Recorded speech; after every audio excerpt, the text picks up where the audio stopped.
Hello! இன்னைக்கு நம்ம ஒரு ஈவினிங் ஸ்நாக் தான் பார்க்க போறோம்.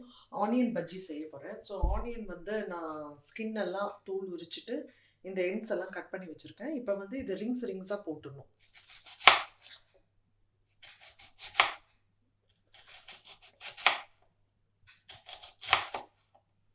இப்போ உங்களுக்கு இது மாதிரி பிரிஞ்சு வந்தா கூட பிரச்சனை இல்ல. ஆனியன் ரிங்ஸ் மாரி நீங்க பண்ணி எடுத்துடலாம்.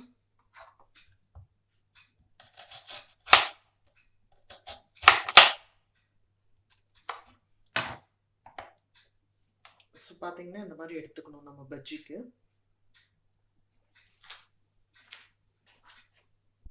ஸோ பார்த்தீங்கன்னா, ஆனியன்ஸ் எல்லாம் நான் இந்த மாரி கட் பண்ணி எடுத்துக்கிட்டேன். இப்ப நம்ம பஜ்ஜி மாவு எப்படி கரைக்கிறதுன்னு காமிக்கிறேன்.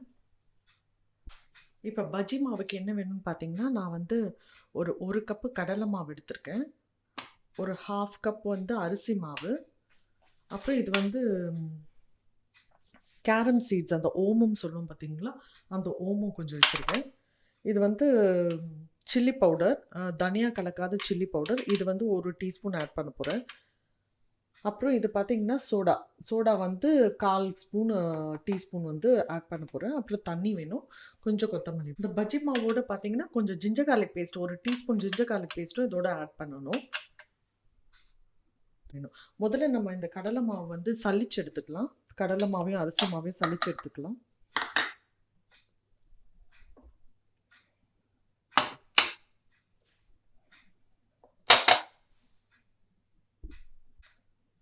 நெக்ஸ்ட் அரிசி மாவு 1/4 டீஸ்பூன் சோடா சொன்னேன் பார்த்தீங்களா? அதையும் ஆட் பண்ணிக்கலாம்.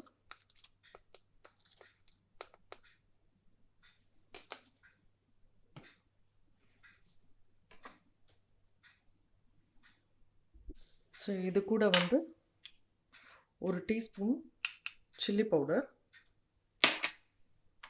1 டீஸ்பூன் உப்பு,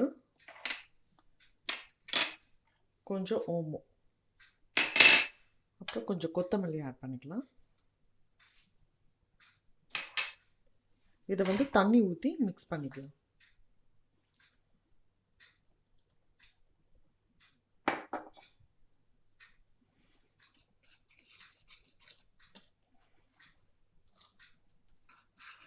இது ரொம்ப தண்ணியாக ஆகிடக்கூடாது.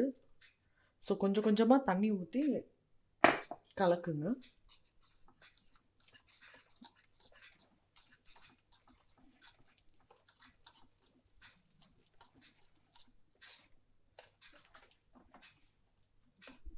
மாவை நல்லா கரைச்ச பின்னாடி தான் இந்த ஜிஞ்சர் கார்லிக் ஆட் பண்ணணும். அப்போ தான் அது மிக்ஸ் ஆகும்.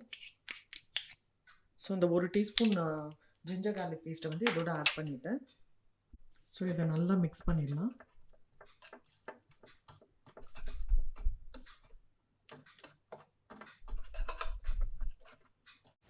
வாணலியில் பார்த்திங்கன்னா எண்ணெய் இது சூடு பண்ணிகிட்ருக்கேன். ஸோ இப்போ இந்த சூடான எண்ணெயை இந்த பஜ்ஜி மாவில் போட்டு கொஞ்சம் ஒரு டீஸ்பூன் அளவுக்கு போட்டு கொஞ்சம் கலந்து வச்சுக்கணும். இது அந்த கிறிஸ்பினஸ் கொடுக்கும் உங்களுக்கு அந்த பஜ்ஜி மாவு. ஸோ இந்த ஆயிலில் இப்படி மிக்ஸ் பண்ணிடலாம்.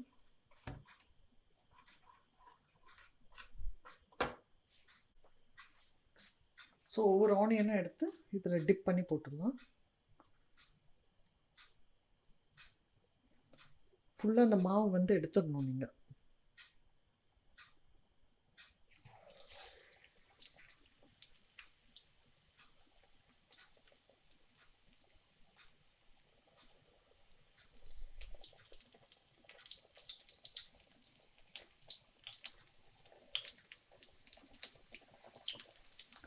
உங்களுக்கு ஆனியன் ரிங்ஸாக வேணும்னா இந்த மாதிரி தனித்தனியாக செப்பரேட் பண்ணிவிட்டு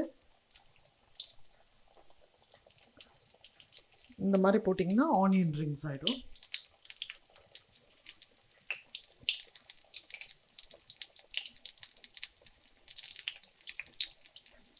ஸோ ஃபுல்லாக இந்த மாவு உங்களுக்கு லைட்டாக தான் ஒட்டி இருக்கணும்.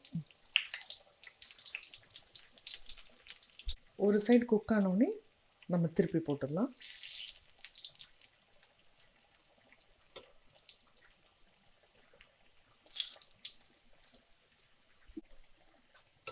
இது ஓரளவு குக் ஆகிடுச்சு. நல்லா 2 சைடும் நல்லா ப்ரௌனாக ஆகிடுச்சு. ஸோ இது வடிகட்டுற அந்த கோலாண்டரில் போட்டுடலாம்.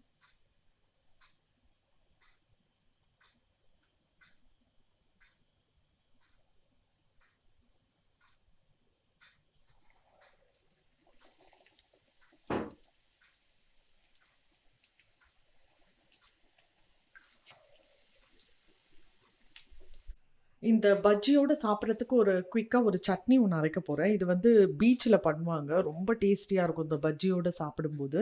அது எப்படி பண்ணுறதுன்னு பார்த்தீங்கன்னா, ஒரு வெங்காயம் எடுத்திருக்கேன். ஒரு வெங்காயம், ஒரு தக்காளி, ஒரு 4, 5 காஷ்மீரி சில்லி எடுத்திருக்கேன். இது வந்து கலர் வந்து நல்லா கொடுக்கும். அதே மாதிரி வெல்லம் கொஞ்சம் எடுத்திருக்கேன். வெல்லம் இல்லைன்னா நீங்கள் வந்து சர்க்கரை கூட ஆட் பண்ணிக்கலாம். ஸோ இப்போ வந்து கொஞ்சம் எண்ணெய் ஊற்றிட்டு நான் வந்து வெங்காயம், தக்காளி, இந்த காஷ்மீரி சில்லி இதை வந்து நல்லா எண்ணெயில் வதக்கிட்டு அப்புறம் கடைசியாக வந்து இந்த வெல்லத்தையும் போட்டுட்டு அதுக்கப்புறம் மிக்சியில் போட்டு ஒரு சட்னியாக அடித்து எடுத்துருவோம். இது கொஞ்சம் தண்ணியாக தான் இருக்கணும். ஸோ அதனால் இது எப்படி பண்ணுறதுன்னு பார்த்துடலாம். ஸோ 2 டேபிள் ஸ்பூன் எண்ணெய் போட்டுட்டேன். இது கூட பார்த்திங்கன்னா இந்த ஒரு வெங்காயம் ரஃப்பாக தான் கட் பண்ணியிருக்கேன். இது வந்து ரொம்ப கரெக்டாக கட் பண்ணணும்னு அவசியம் இல்லை.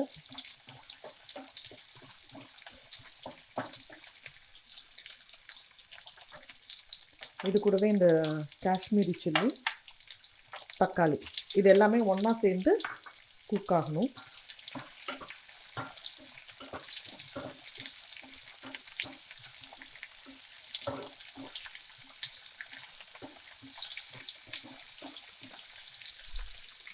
இந்த வெங்காயம் தக்காளி வதங்கிறதுக்கு வந்து கொஞ்சம் உப்பு ஆட் பண்ணிக்கலாம்.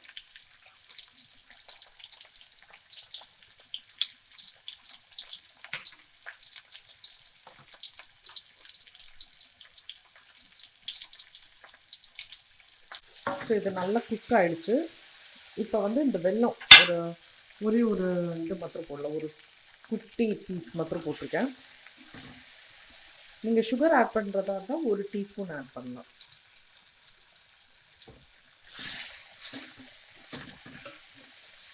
ஸோ இந்த வெல்லம் கரைஞ்சதுன்னா கரெக்டாக இருக்கும். இந்த வெல்லம் கரைஞ்ச பின்னாடி ஆற வச்சுட்டு மிக்சியில் போட்டு அடிச்சு எடுத்துடலாம்.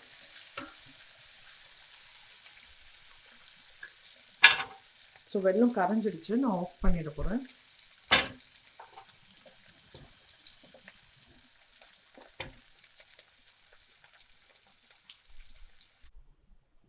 ஸோ நம்ம ஆனியன் பஜ்ஜி ரெடி ஆகிடுச்சு. அது கூட இந்த சட்னியும் தக்காளி வெங்காயம் போட்டு சட்னியும் ரெடி ஆகிடுச்சு. பார்க்குறதுக்கே ரொம்ப நல்லாயிருக்கு, டேஸ்ட்டும் நல்லாயிருக்கும். நீங்களும் வீட்டில் ட்ரை பண்ணி பாருங்கள், கண்டிப்பாக உங்களுக்கு பிடிக்கும்னு நினைக்கிறேன். தேங்க்யூ.